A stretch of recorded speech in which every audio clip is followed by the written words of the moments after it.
Tu sais, ce moment bizarre, celui où tu crois que tout va bien, où tu penses être à ta place, jusqu'au jour où tu réalises que tu as été effacé de ta propre vie? Oui, comme si t'étais devenu un fantôme dans ta propre famille. Moi, je pensais que j'étais juste une fille normale, avec ses hauts, ses bas, sa vie un peu remplie, un peu vide parfois. Je bossais dur, j'envoyais des cadeaux à ma mère, je répondais aux messages de ma sœur même quand elle me lançait des pics. Et puis un jour, je suis arrivée à une fête. Une fête très spéciale. Et là, j'ai compris que je n'étais pas la bienvenue. Tu veux savoir ce qui s'est passé? Accroche-toi. Ce que tu vas entendre n'est pas juste une histoire de famille. C'est une claque. C'est une vérité qui dérange. Et peut-être que tu vas t'y reconnaître. Je m'appelle Lorena Velasquez et à 33 ans, je n'aurais jamais imaginé me retrouver devant la porte d'une fête que j'étais censée organiser avec le cœur, et pourtant, j'étais là, debout, devant la salle des fêtes du quartier de la Colina, à Guadalajara, avec un cadeau dans les mains, et un père qui m'interdisait l'entrée. « Tu n'es pas sur la liste », dit-il sans émotion, comme s'il parlait à une inconnue. Je restais figée, comme si le sol venait de s'ouvrir sous mes pieds. « Comment ça? Pas sur la liste? Papa, c'est l'anniversaire de maman. C'est ses 60 ans. » Il me regarda de haut en bas, ajusta sa chemise blanche parfaitement repassée et répondit. « C'est une fête privée. Pour les proches. » Les proches? J'étais la fille de la femme honorée ce jour-là. Une bouffée d'incompréhension me submergea. Mon regard glissa derrière lui, vers la grande salle décorée de ballons dorés et de guirlandes en lettres majuscules formant « Félicitations, Natalia ». J'aperçus des visages familiers, mes tantes, des cousins, même la voisine d'enfance. Tous avaient été conviés, tous, sauf moi.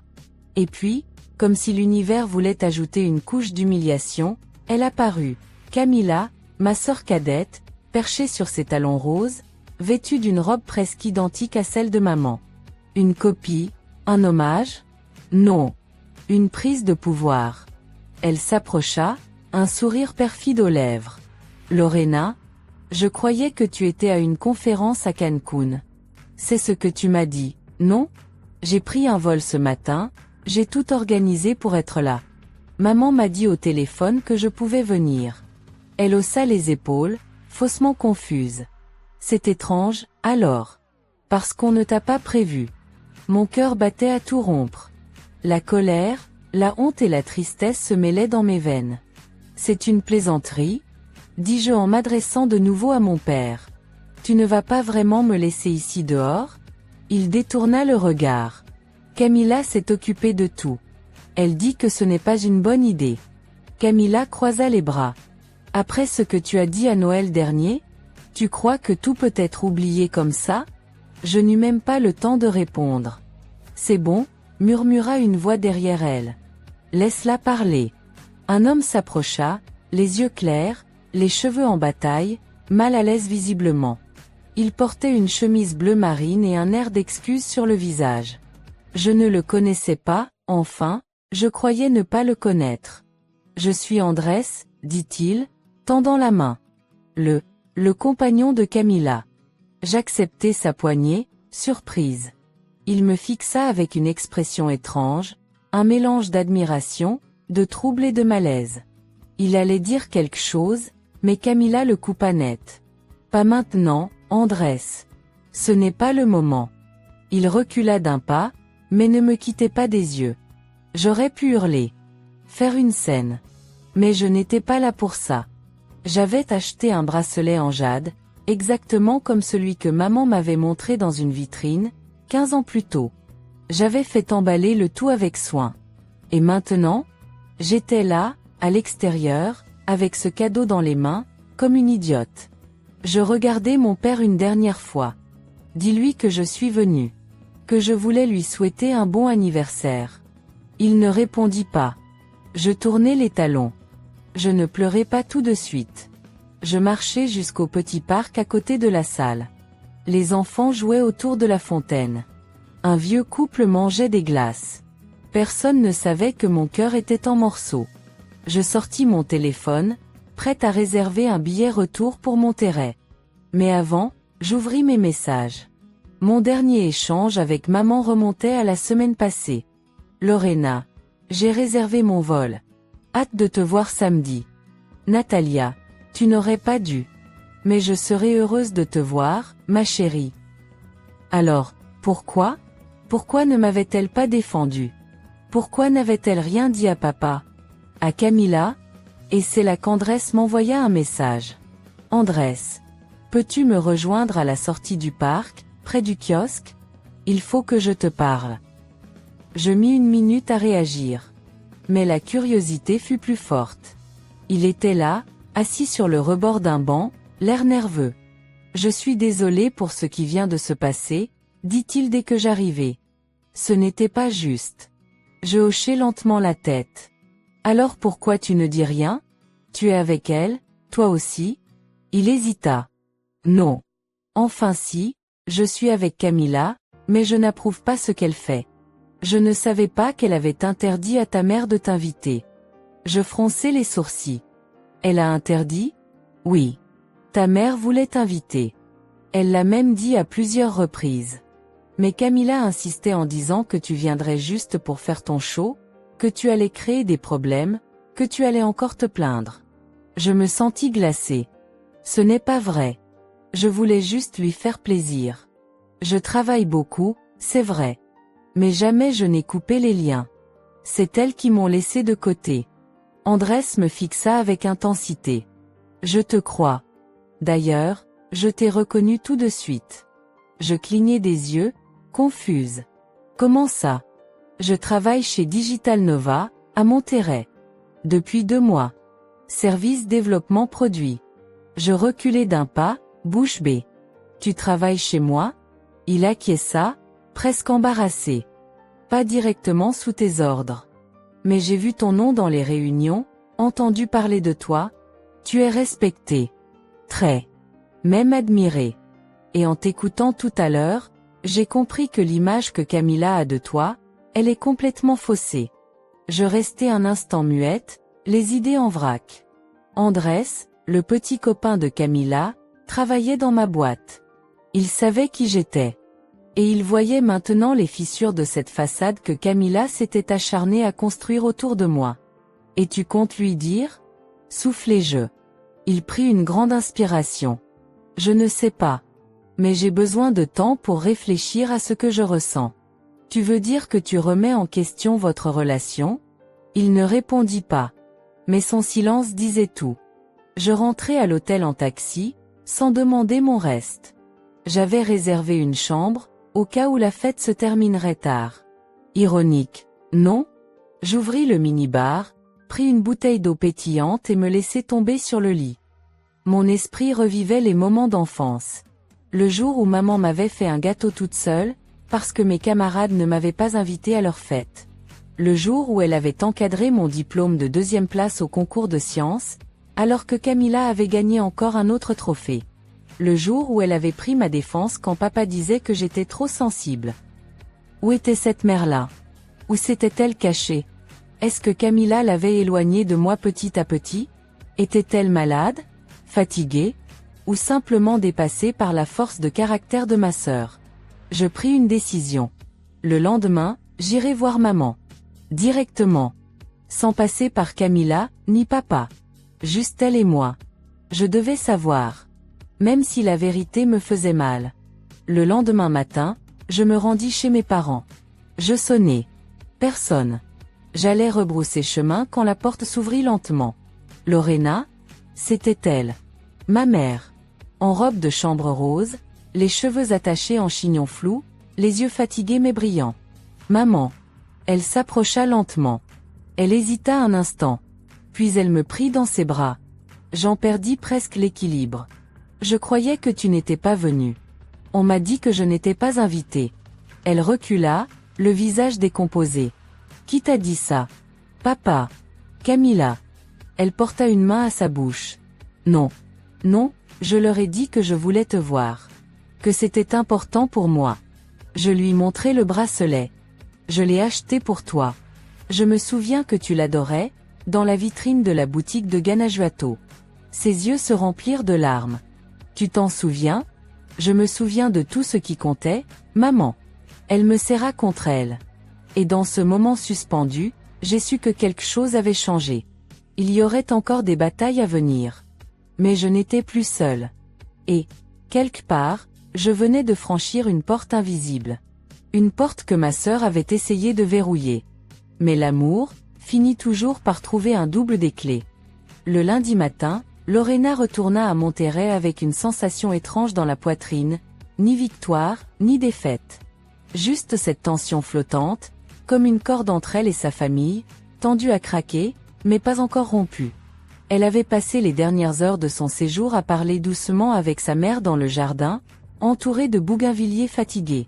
Natalia avait pleuré en silence en tenant le bracelet en jade dans ses mains. « Il est parfait », avait-elle murmuré. « Comme toi. » Mais le retour à la réalité n'offrit aucun répit.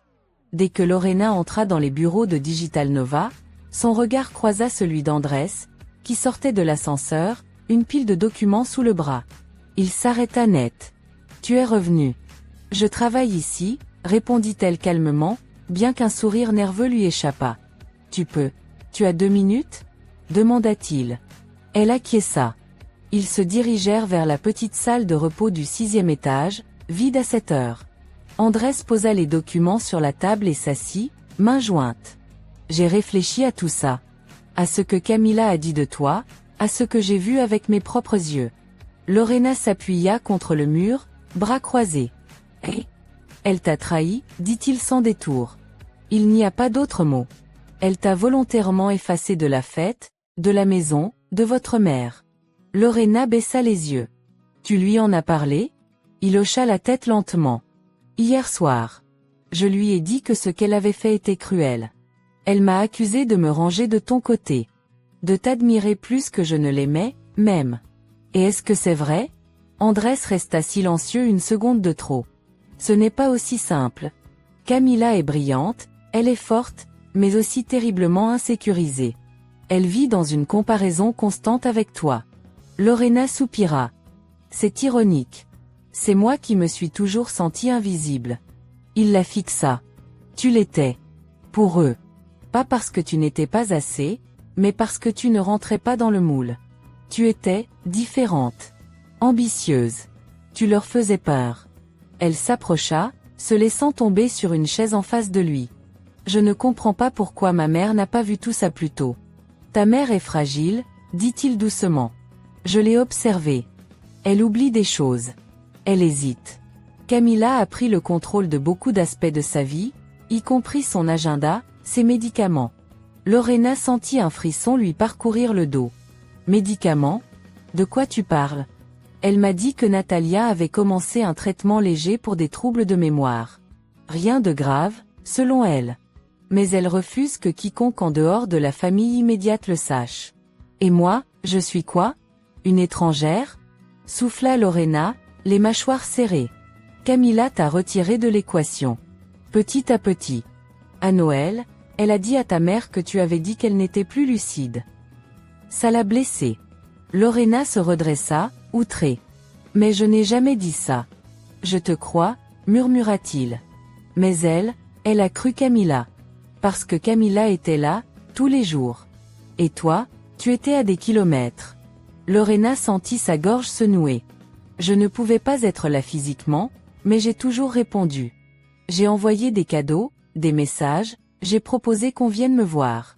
Et personne n'est venu. Je sais. Et c'est pour ça que je voulais te parler. Parce que cette version de l'histoire que Camilla raconte, elle ne tient plus debout. » Un silence flotta entre eux. Puis Lorena demanda. « Tu l'aimes ?» Il détourna le regard, mal à l'aise. « Je pensais que oui. Mais je me rends compte que je ne la connais pas aussi bien que je croyais. Et ce week-end, je t'ai vu. Pas la directrice impressionnante de Digital Nova. Juste Lorena. La fille blessée. Et honnêtement, je crois que c'est la personne la plus sincère que j'ai vue depuis longtemps. » Lorena sentit son cœur battre plus fort. Mais elle chassa cette sensation d'un clignement d'yeux. « Tu dois faire ce que ton cœur te dit. Moi, je veux comprendre ce qui s'est passé avec ma mère. Pourquoi elle a laissé Camilla prendre autant de place. Tu veux lui parler ? Oui. Cette fois, Pas dans un jardin. Pas dans le secret. Je veux qu'on clarifie les choses. Qu'on pose les vraies questions. Tu veux que je t'aide? Elle le regarda avec attention. Il semblait sincère. Mais était-ce une bonne idée? Son implication dans tout ça était déjà complexe. Et pourtant, une part d'elle avait besoin de soutien. Pas professionnel. Personnel. Si tu viens, Camilla va te détester. Elle me déteste déjà, murmura-t-il. Ce soir-là, Lorena appela sa mère. Maman, j'ai besoin de te parler. Face à face. Calme. Sincèrement. Bien sûr, ma chérie, répondit Natalia d'une voix douce. Quand tu veux. Ce week-end. Je reviendrai. Mais cette fois, on parlera de tout. D'accord? Un silence. Oui, dit-elle enfin. Je veux comprendre aussi. J'ai l'impression d'avoir été confuse, manipulée, et fatiguée. J'ai besoin de vérité. Samedi arriva plus vite que prévu. Lorena arriva seule cette fois. Andrés avait proposé de l'accompagner, mais elle avait décliné. Il y avait des choses qu'elle devait affronter sans témoin. Sa mère l'attendait sur la terrasse, avec 2 tasses de café. « Tu te souviens quand on faisait ça tous les dimanches ?»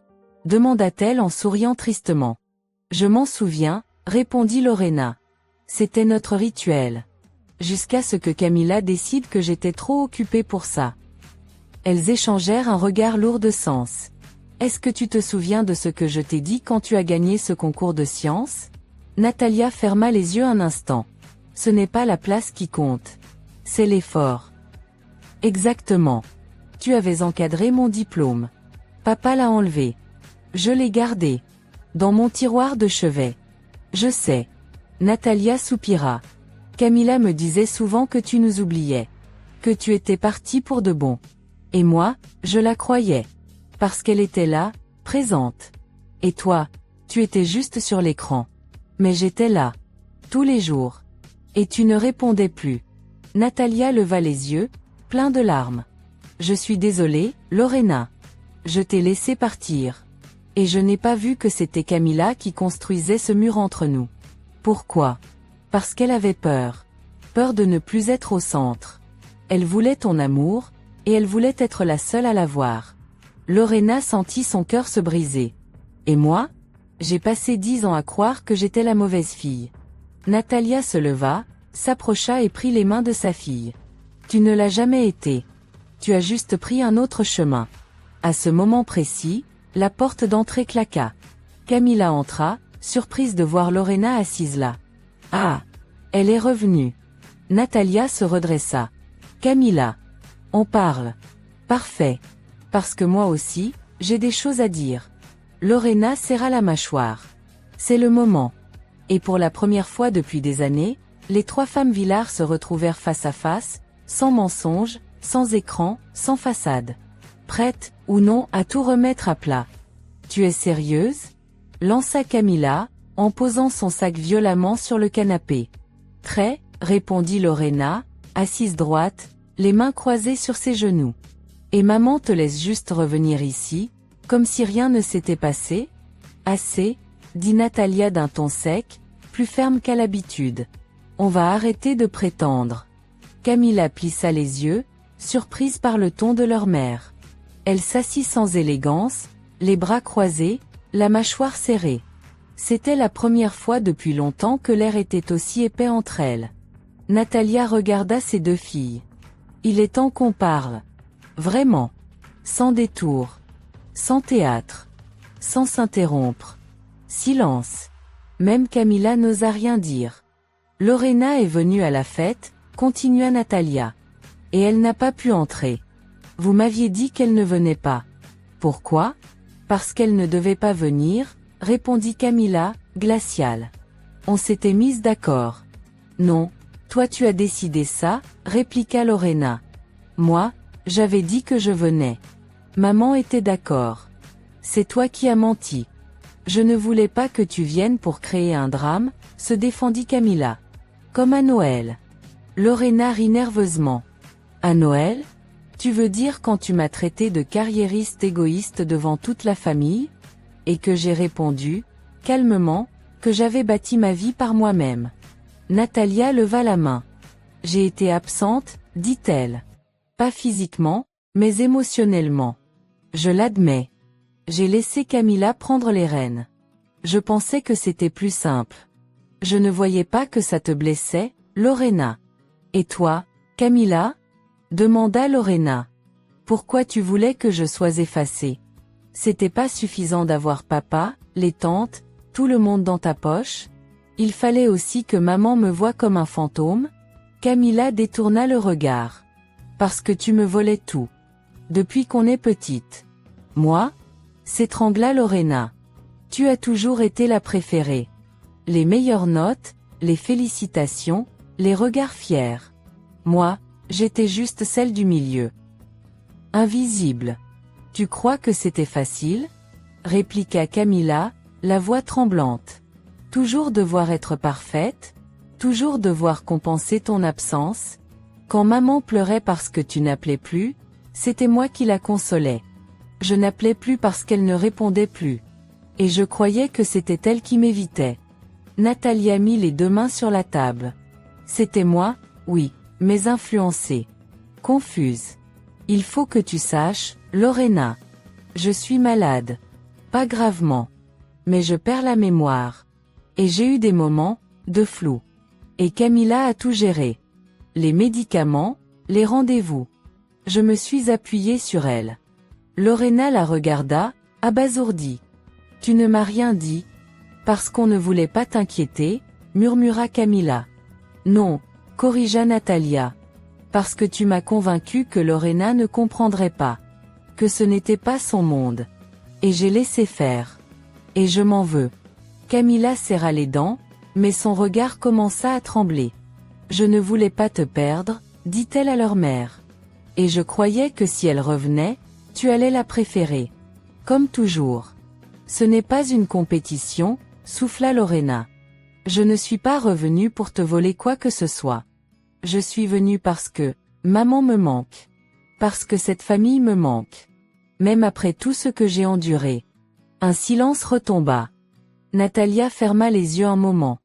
Je me rends compte maintenant, qu'on a toutes les trois été perdues. Chacune à notre manière. Camilla laissa tomber sa tête entre ses mains. Je ne voulais pas devenir comme ça. Mais tu le es devenu, dit Lorena. Et tu m'as trahi, Camilla. Pas une fois. Plusieurs fois.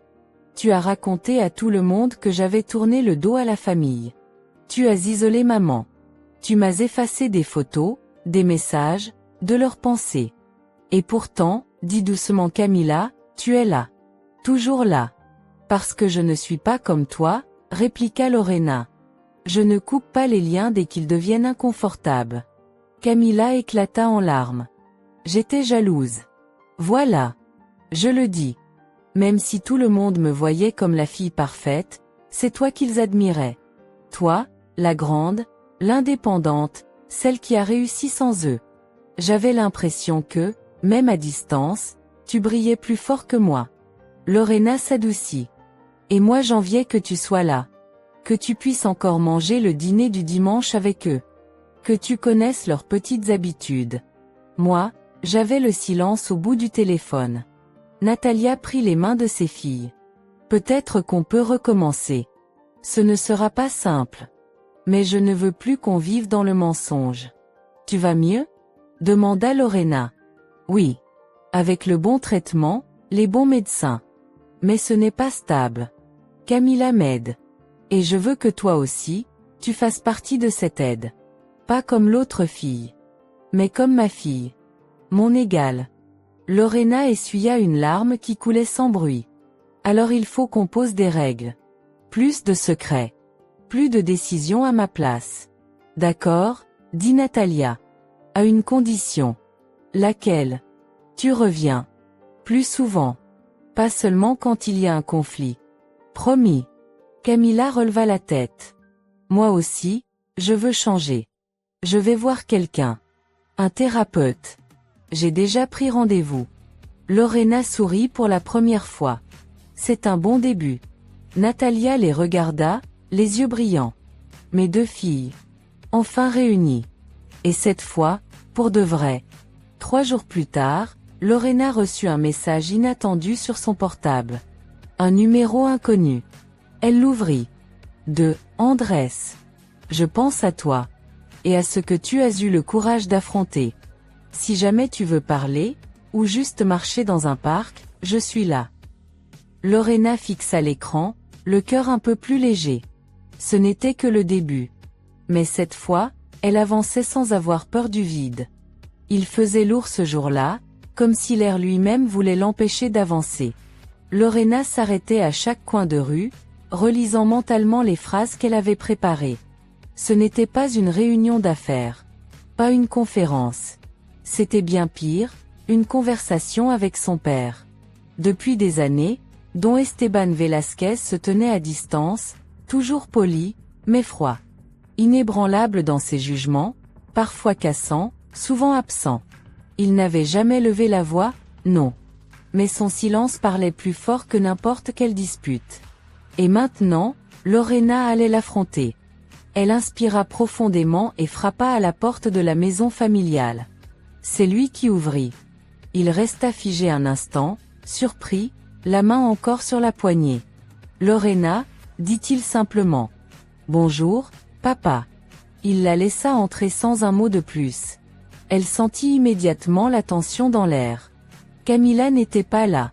Natalia non plus. C'était voulu.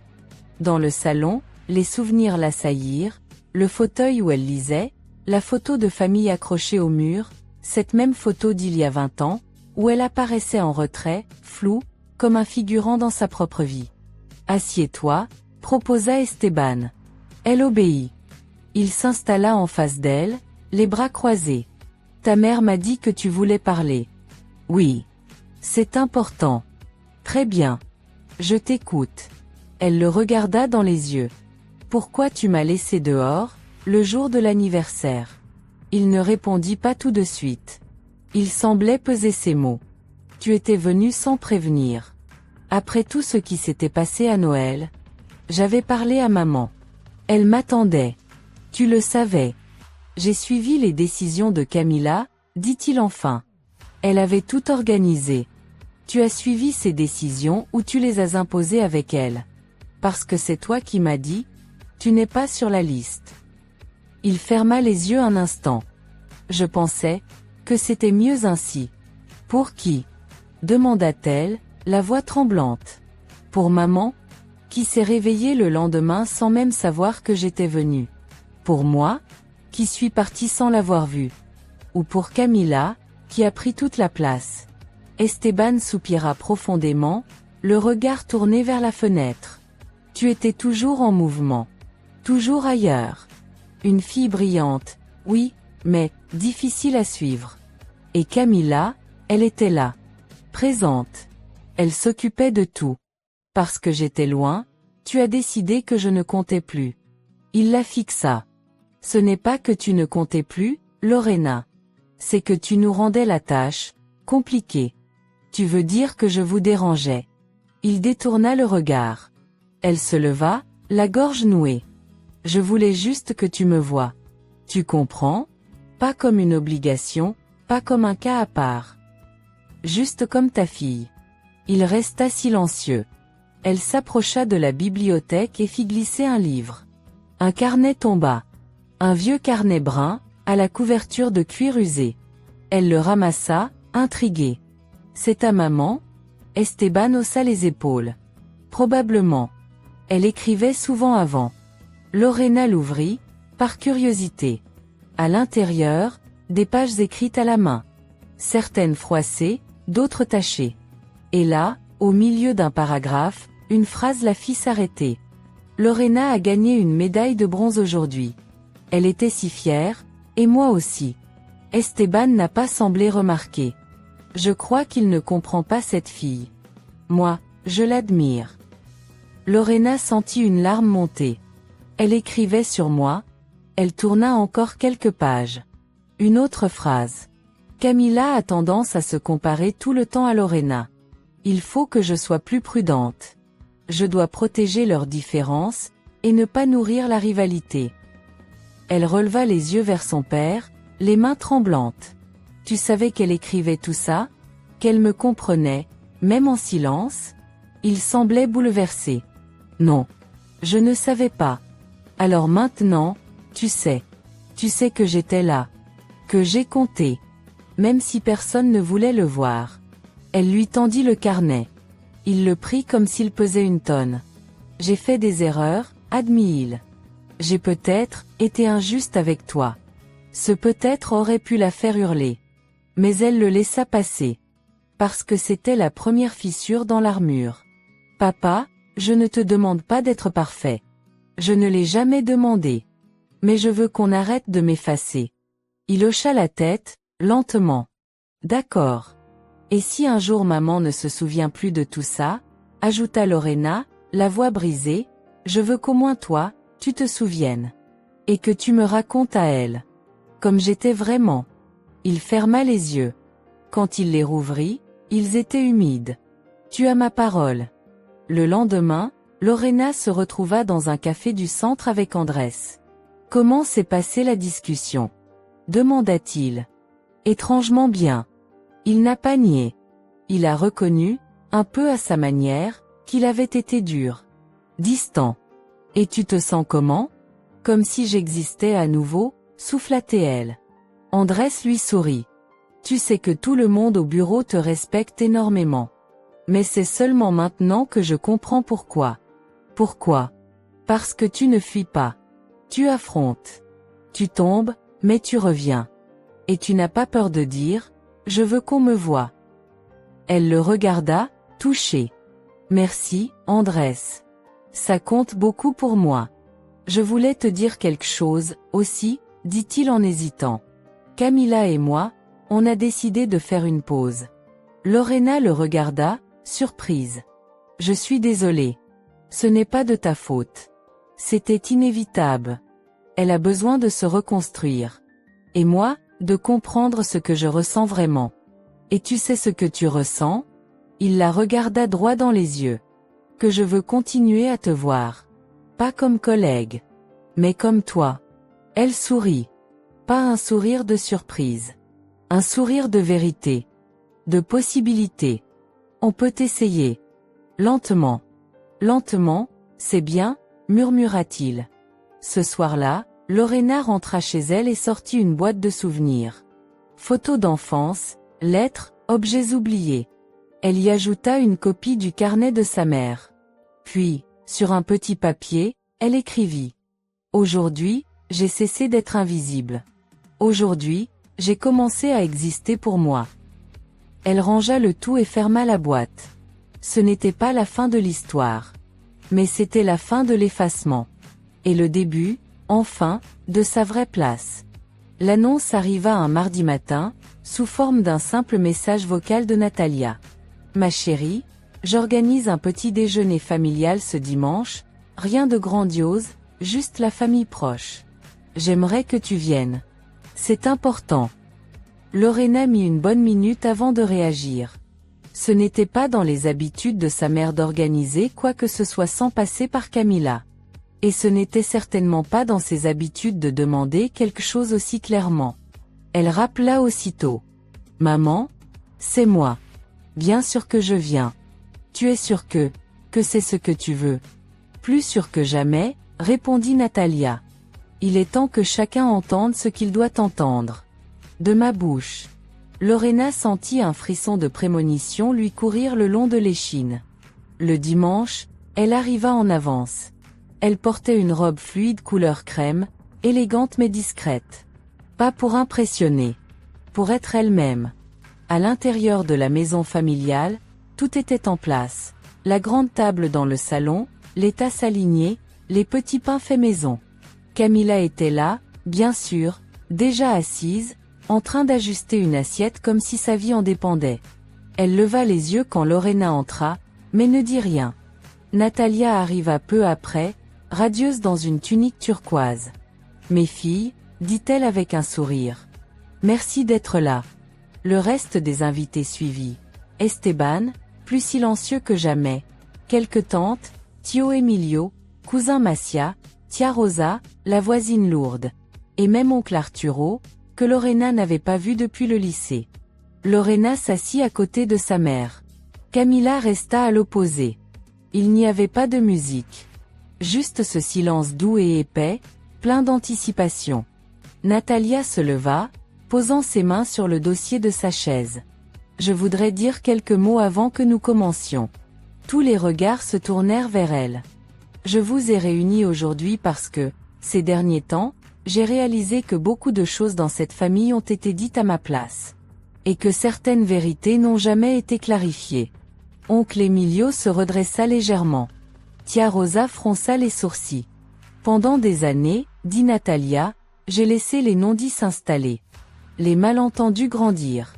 J'ai laissé Camilla prendre certaines décisions. Elle m'a beaucoup aidée. Et je lui en suis reconnaissante.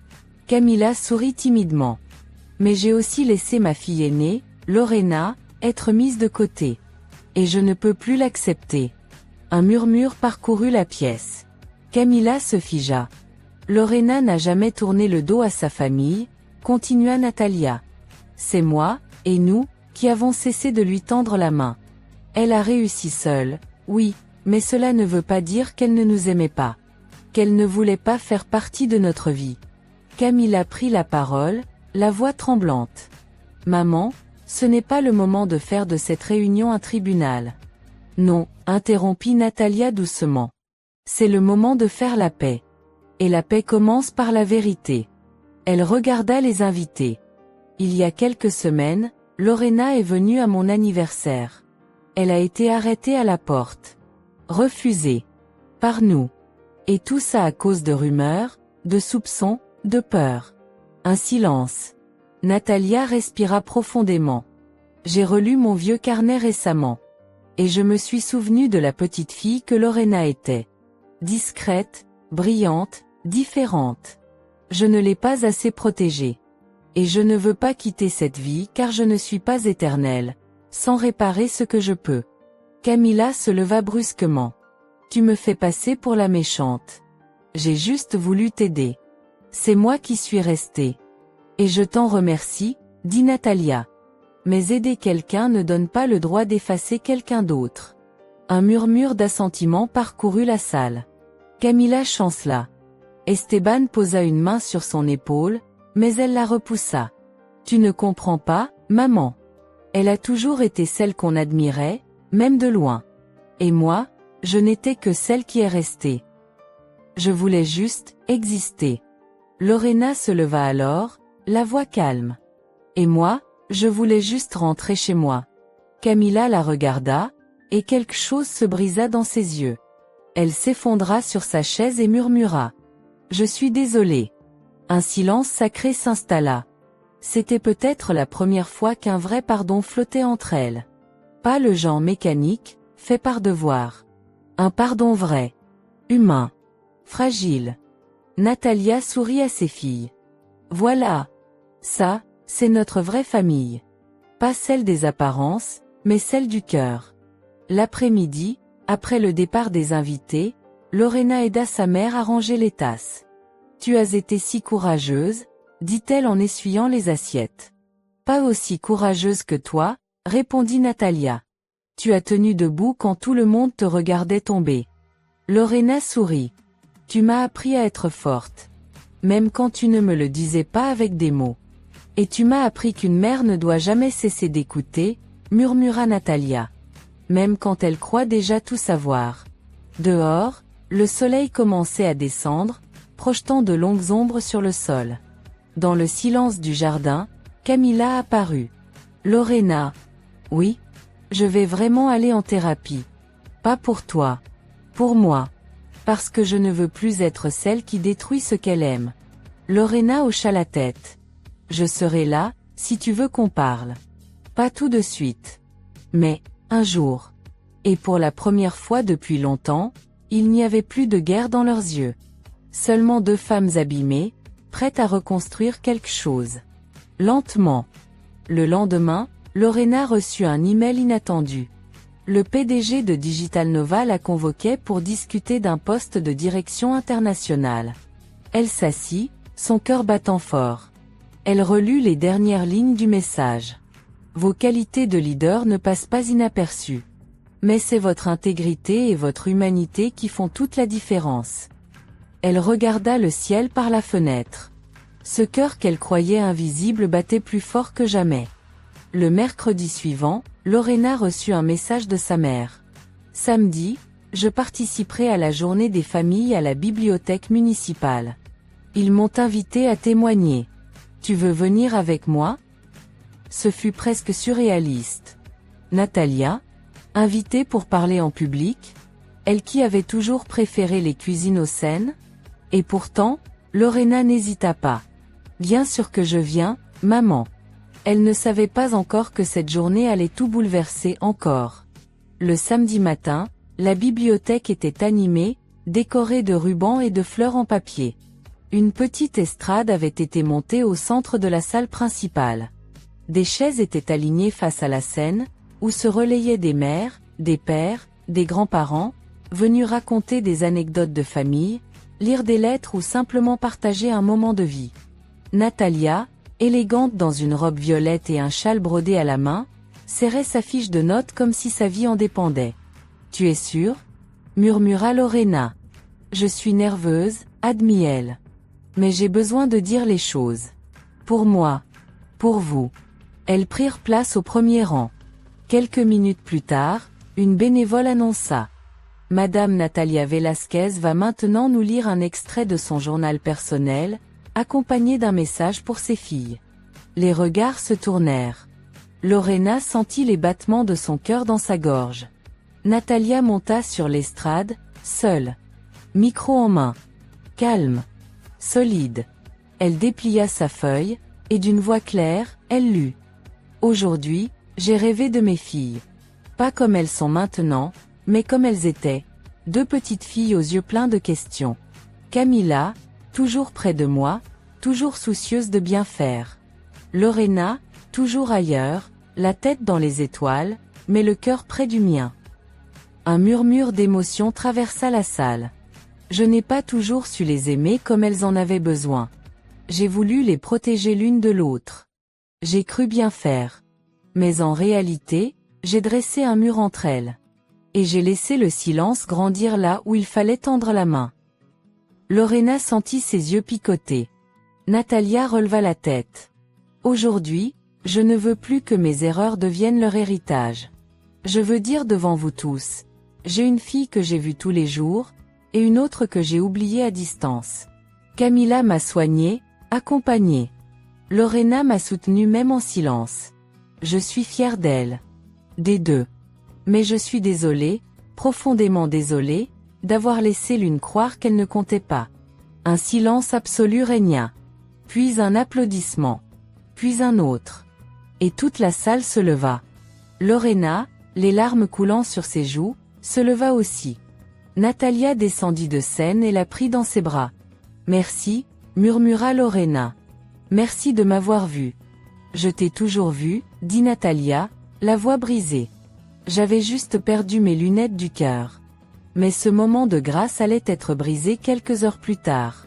Camilla arriva au dîner familial organisé après l'événement. Elle entra sans frapper, avec un sac à la main, le visage fermé. « J'ai quelque chose à dire. » Tout le monde s'interrompit. « J'ai trouvé ça », dit-elle en sortant une enveloppe. Une lettre. Écrite par maman, à Lorena.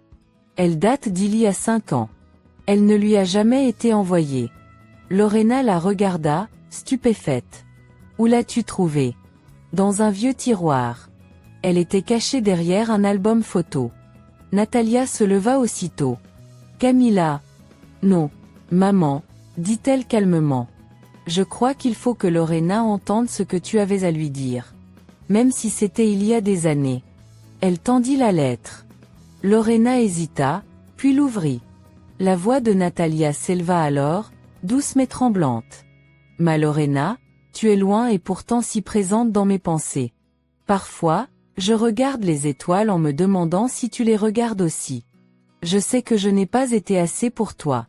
Que mes silences t'ont blessé. Tu méritais plus. Tu mérites tout. Et je suis fière de toi, même si je ne l'ai pas dit. » Lorena baissa la lettre, les mains tremblantes. « Tu allais me l'envoyer ? Natalia hocha la tête, émue. Et puis j'ai eu peur. Peur de te faire croire que je m'étais réveillée trop tard. Camilla soupira, les yeux rougis. Je voulais te blesser, Lorena. Quand je t'ai empêché d'entrer à l'anniversaire. Je pensais que tu voulais voler ce qui me restait. Mais c'est toi qui avais tout perdu depuis longtemps. Et moi qui étais aveugle. Alors pourquoi me la donner maintenant? Murmura Lorena. Parce que, je commence à comprendre que garder les secrets, c'est ce qui nous a détruites. Toutes les deux. La soirée fut remplie de silences sincères. De regards longs et lourds. Mais aussi de sourires timides.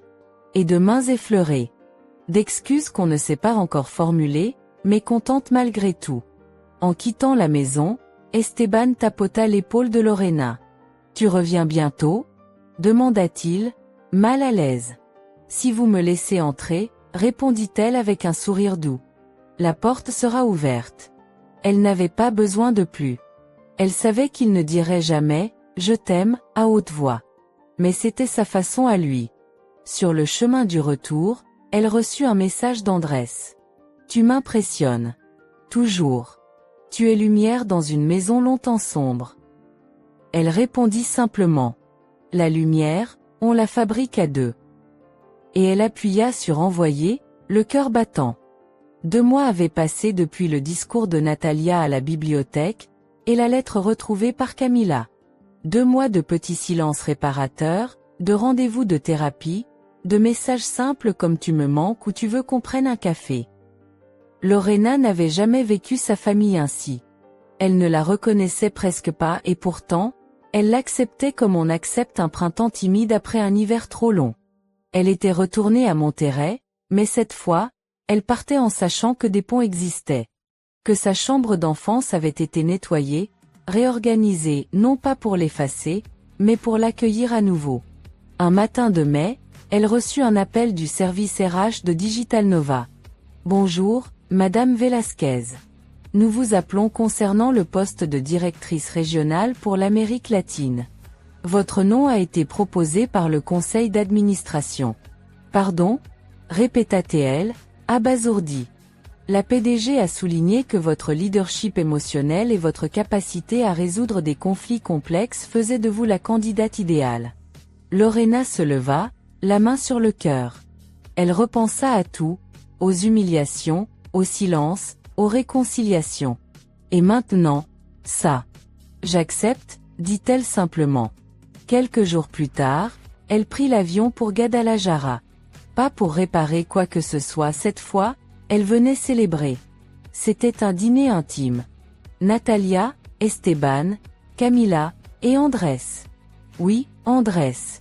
Depuis leur échange du mois dernier, ils s'étaient revus à plusieurs reprises. Toujours sans pression, sans promesse. Mais quelque chose de doux flottait entre eux. Un respect mutuel. Une tendresse qui n'avait plus besoin de justification. « Tu brilles », lui dit-il en l'accueillant devant la maison. « C'est peut-être les projecteurs du destin », plaisanta-t-elle. Ou juste, ta lumière, enfin libérée. Le dîner fut simple et joyeux. Camilla raconta sa thérapie avec franchise. Esteban fit des efforts visibles pour s'intéresser à la technologie, il avait même lu un article sur les femmes dans le numérique. Natalia, elle, ne cessait de sourire. Et à la fin du repas, elle sortit une petite boîte. « Ceci est pour toi, Lorena. » À l'intérieur, une broche en émeraude, ancienne, magnifique, entourée d'or vieilli. « C'était à ma grand-mère, » dit Natalia. « Et je voulais que tu l'aies. Parce que tu m'as rappelé ce que c'est, être forte, sans être dure. Présente, même à distance. » Lorena sentit les larmes monter, mais cette fois, c'était de la joie. Plus tard, dans le jardin, Andrés s'approcha. « Tu sais, j'ai reçu une proposition de transfert à Mexico. Pour travailler sur un projet de codage éthique. C'est un peu fou. Et tu hésites ? Demanda-t-elle. Oui. Parce que je ne veux pas fuir. Je ne veux pas recommencer à zéro. Pas si, toi, tu es ici.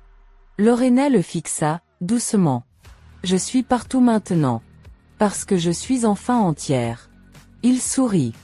Et si on écrivait une nouvelle page? Ensemble? Pas comme les anciennes. Une page sans mensonge. Sans peur. Elle l'embrassa.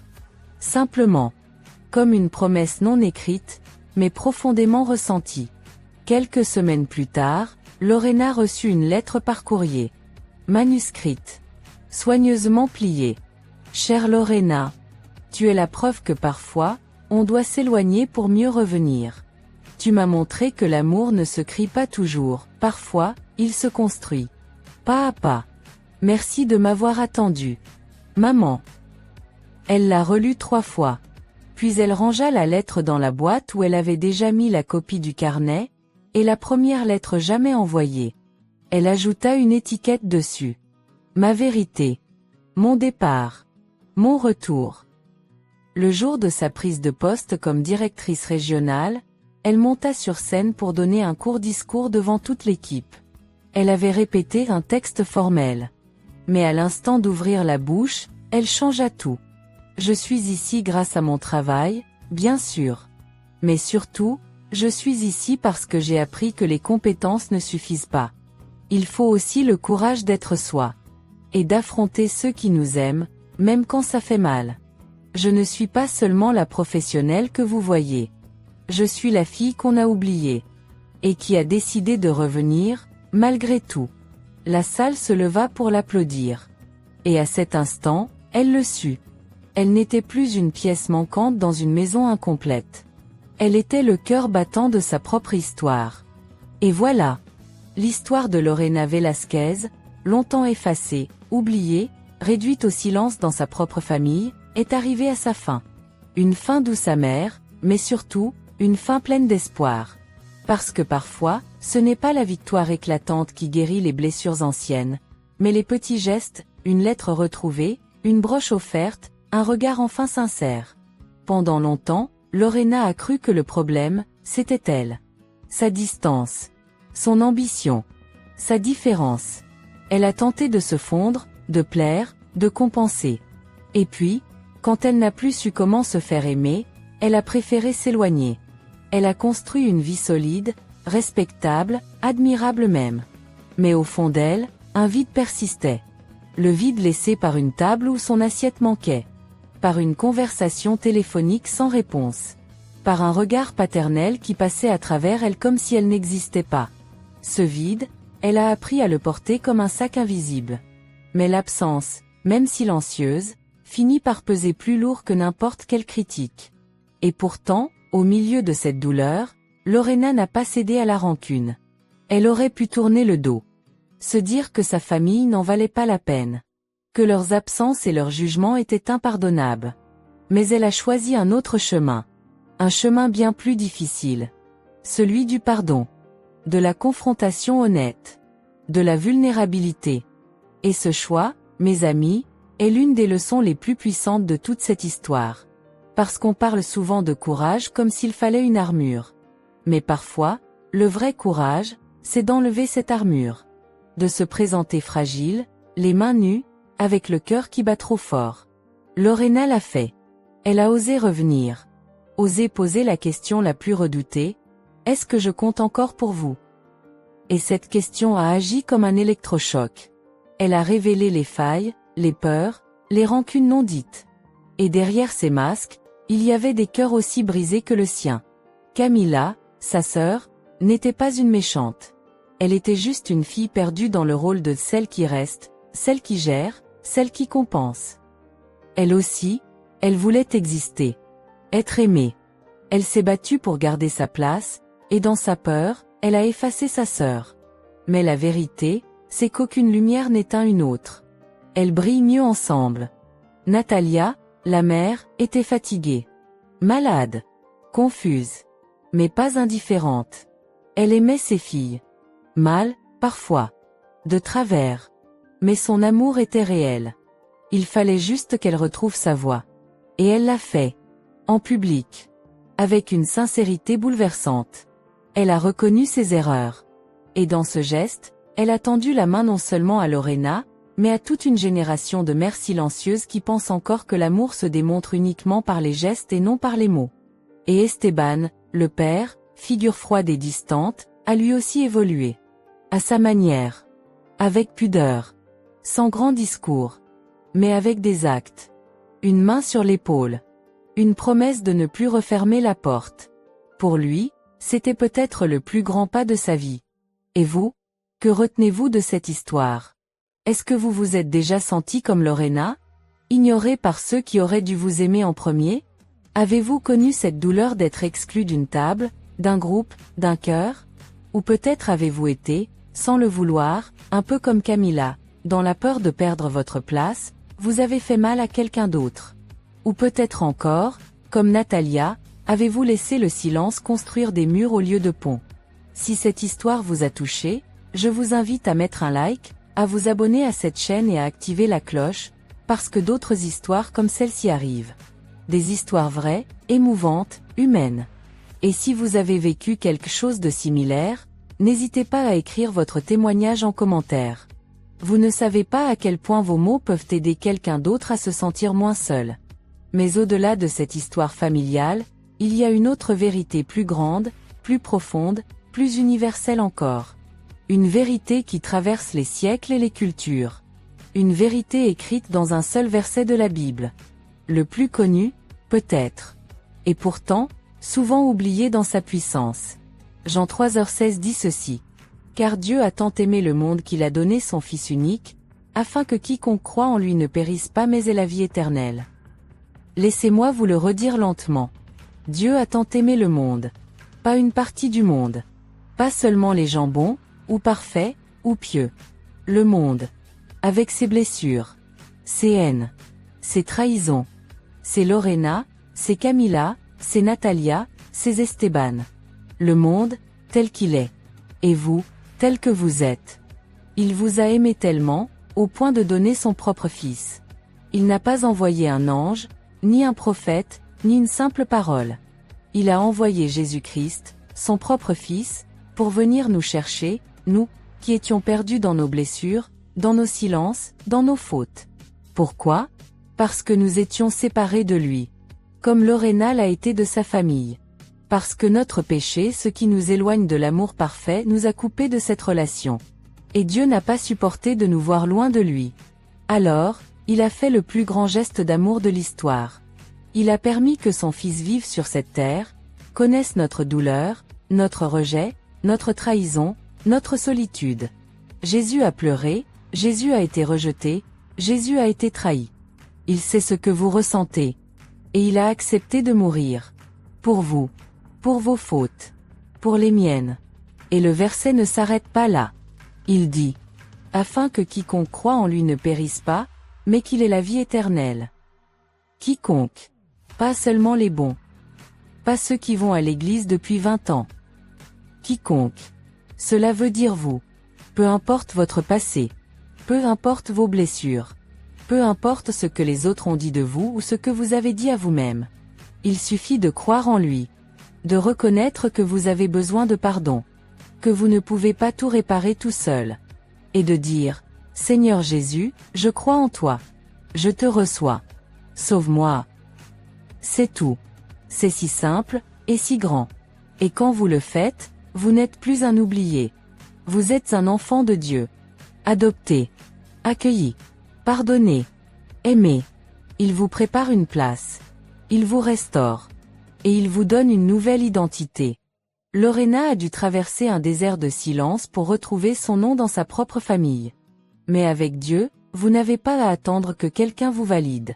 Il vous appelle déjà par votre nom. Il vous a gravé sur la paume de sa main. Il connaît vos larmes. Il vous voit. Et il vous aime. Alors aujourd'hui, ne repoussez pas cet amour. Ne le remettez pas à demain. La vie est courte. L'éternité est réelle. L'enfer est une séparation éternelle d'avec Dieu. Mais le ciel est ouvert à quiconque croit en Jésus-Christ. Je vous invite, là où vous êtes, à faire cette prière avec moi. Seigneur Jésus, je reconnais que j'ai péché. J'ai vécu loin de toi. J'ai essayé de tout gérer seul, et j'ai échoué. Mais aujourd'hui, je crois que tu es mort pour moi. Que tu as payé le prix de mes fautes. Et que tu es ressuscité. Je t'accepte comme mon sauveur. Entre dans ma vie. Change mon cœur. Restaure mon histoire. Fais de moi ton enfant. Amen. Si vous avez fait cette prière avec foi, vous êtes sauvés. Pas parce que vous avez récité une formule magique, mais parce que votre cœur s'est ouvert. Et Dieu est fidèle à sa promesse. Il vous donne la vie éternelle. Il vous donne une nouvelle famille, celle des enfants de Dieu. Et si vous avez pris cette décision aujourd'hui, je vous invite à écrire en commentaire. J'ai accepté Jésus aujourd'hui. Nous voulons prier pour vous soutenir, vous encourager et vous aider à grandir dans cette nouvelle vie. Ne restez pas seul. Cherchez une église locale où l'on prêche Jésus-Christ, où l'on ouvre la Bible, où l'on aime les gens. Et surtout, lisez la parole de Dieu. Commencez par l'évangile de Jean. Lisez chaque mot comme s'il avait été écrit pour vous, parce que c'est le cas. Et souvenez-vous, vous n'êtes plus invisible. Vous êtes vu, aimé, choisi. Par celui qui vous a créé. Par celui qui vous appelle. Par celui qui ne vous repoussera jamais. Merci d'avoir suivi cette histoire jusqu'au bout. Merci d'avoir laissé votre cœur s'ouvrir à ce message. Et surtout, n'oubliez pas de liker cette vidéo, de vous abonner à la chaîne, d'activer la cloche pour recevoir les prochaines histoires vraies, inspirantes, et pleines d'espoir. Et d'ici là, souvenez-vous. Il y a toujours un chemin de retour. Et Dieu vous y attend, les bras grands ouverts. À très bientôt. Que Dieu vous bénisse abondamment.